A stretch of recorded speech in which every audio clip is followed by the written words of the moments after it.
ଖବରକାଗଜ ପଢ଼ିବା ସମୟରେ ନିଜକୁ ପରିବର୍ତ୍ତନ କରିବା ପାଇଁ, ନିଜକୁ ଆହୁରି ଷ୍ଟ୍ରଙ୍ଗ ହେବା ପାଇଁ ଅନେକ ଶିରୋନାମା ବେଳେବେଳେ ନଜରକୁ ଆସିଥାଏ।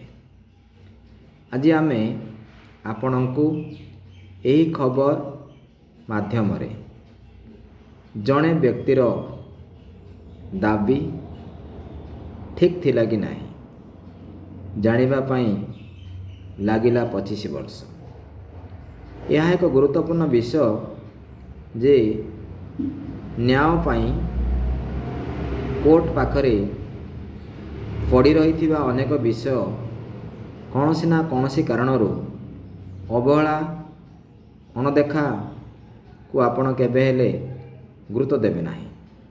ନିଶ୍ଚିତ ଭାବରେ ସେହି ବିଷୟକୁ ଲଗାତାର ଭାବରେ ଦୃଷ୍ଟି ଆକର୍ଷଣ କରିବା ପାଇଁ, ଲଗାତାର ଭାବରେ ତାହାକୁ ଟଚ୍ କରିବା ପାଇଁ ଆମେ ପ୍ରୟାସ ଜାରି ରଖିବା ଉଚିତ। କିନ୍ତୁ ବିଷୟଟି ସତ ଏବଂ ଜଷ୍ଟିସ୍ ଆଡ଼କୁ ନିଜକୁ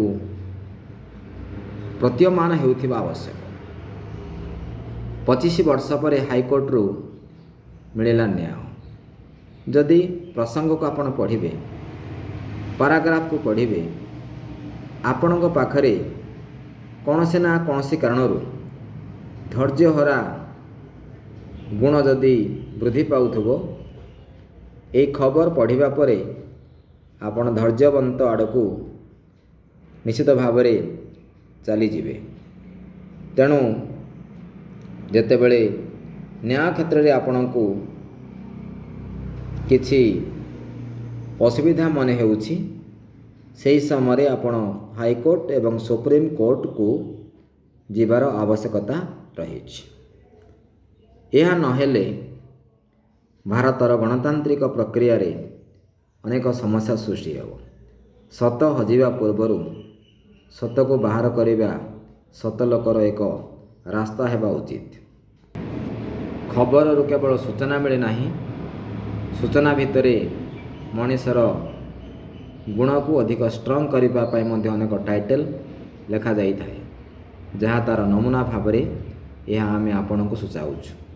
25 ବର୍ଷ ଭିତରେ ବୟସ ଅତିକ୍ରାନ୍ତ, 25 ବର୍ଷ ଭିତରେ ନ୍ୟାୟ ପ୍ରତି ଅନ୍ୟାୟର ମାନସିକତା, 25 ବର୍ଷ ପରେ ପରିବାରର କିଛି ଲୋକ ଆରପାରିକୁ ଚାଲିଯିବା, 25 ବର୍ଷ ଭିତରେ ଅନେକ ସମସ୍ୟା, 25 ବର୍ଷ ଭିତରେ ଅନେକ ସଫଳତା, ଏହି 25 ବର୍ଷ ଭିତରେ ଅନେକ ବିଫଳତା, ସଫଳତା ଭିତରେ ମଧ୍ୟ ସେହି ଦିନର ଦାବି ସଫଳ ହୋଇଛି।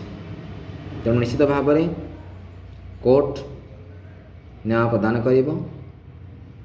କିନ୍ତୁ ଗୁରୁତ୍ୱପୂର୍ଣ୍ଣ ବିଷୟ ହେଉଛି ଏତେ ବିଳମ୍ବରେ ନ୍ୟାୟ ପ୍ରଦାନ କଲେ ନ୍ୟାୟିକ ପ୍ରକ୍ରିୟାରେ ଅସୁବିଧା ସୃଷ୍ଟି ହୁଏ ବୋଲି ଆମ ଭାରତର ବିଶିଷ୍ଟ ବ୍ୟକ୍ତି, ଯାହାକୁ ଆମେ ଫାଦର ଅଫ୍ ନେସନ୍ କହୁ, ସେ କହିଯାଇଛନ୍ତି।